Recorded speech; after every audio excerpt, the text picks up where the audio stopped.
begin tonight with President Trump's response to last week's killing of 2 American service members and a civilian interpreter in Syria.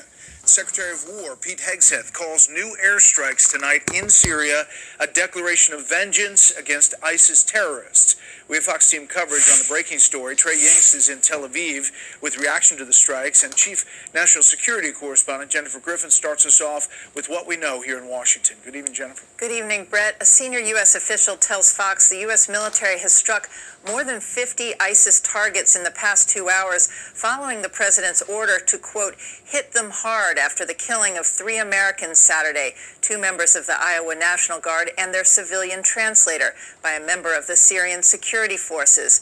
U.S. Central Command launched a massive strike on dozens of ISIS targets in an operation called Operation Hawkeye Strike. Iowa is the Hawkeye state. The strikes took place at multiple locations across Syria. The targets include ISIS infrastructure and weapons storage sites. Pentagon Chief Pete Hegseth tweeted, quote, "This is not the beginning of a war. It is a declaration of vengeance. The United States of America under President Trump's leadership will never hesitate and never relent to defend our people." Sergeant William Nate Howard, 29, of Marshalltown, and Sergeant Edgar Torres Tovar, 25, of Des Moines, and their civilian interpreter, Ayed Mansour Sakat of Michigan, returned home in a dignified transfer Wednesday at Dover Air Force Base in Delaware, where they were met by the president. The December 13th attack, which took place while a senior U.S. military commander was meeting his Syrian counterparts near Palmyra in central Syria.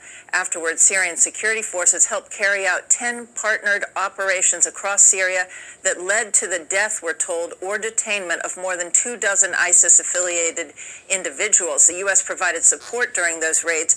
Those raids, Brett, led to the confiscation of electronics and individual interviews that resulted in the intelligence used for this operation to locate potential targets. A CENTCOM review is ongoing into the exact affiliation of the Syrian gunman who joined the security forces just 2 months before. The gunman was in the process, Brett, of being removed from the Syrian military for suspected jihadist ties.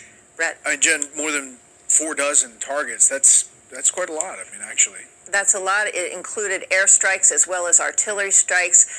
We'll have to see some of the bomb damage assessment, but this was a very, very broad set of strikes tonight in response to the killing of those Americans. Okay, Jennifer, thank you.